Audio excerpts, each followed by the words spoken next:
Welcome along. We're talking to Mick Storch from 4PS and Mackay Safety, and we had some great conversations about applications of both 4PS software and how Mackay Safety is helping many businesses and industry. And today, Mick, we're talking about what you're doing with Rail and in that sector. Tell us a bit about it. Yeah, thanks, Ben. Yeah, we do a couple of things there. Generally help businesses work for Rail.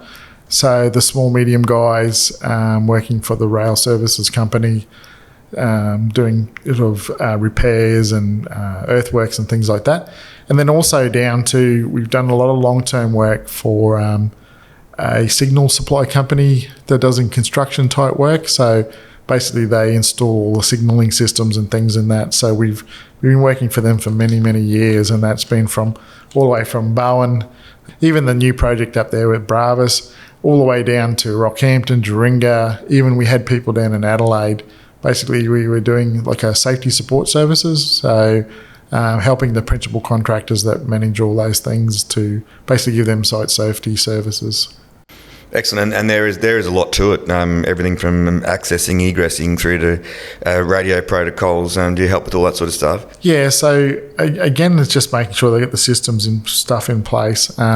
There is obviously more challenges in there, particularly when they're working beside a live rail system. So all the access requirements and the safety requirements from accessing those corridors, it can be quite it is very strict. So we help and do that managing type part of the point of view for the contractor. Yeah.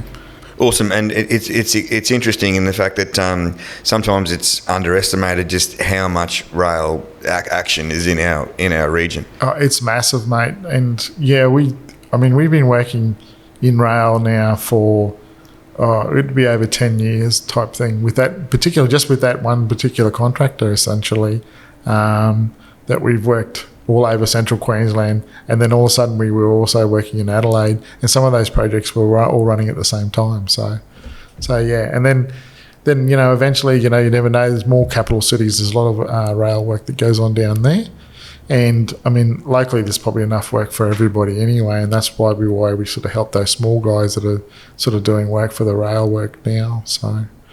It's interesting, there's been a lot of changes in the industry over the last few years. Can you tell us about some of the things that you've seen come forward? Yeah, there's certainly a change in the requirements for working on those rail systems. So basically the companies that run the rail systems, they have quite strict guidelines and procedures and things in place for that. So and a lot of times the type of businesses that we help are like, again, that small, medium type businesses, mum and dad businesses who supply, a backhoe or a crew of people to do culverts and things like that in there. So it can be sometimes a bit of a challenge for those people to do that work.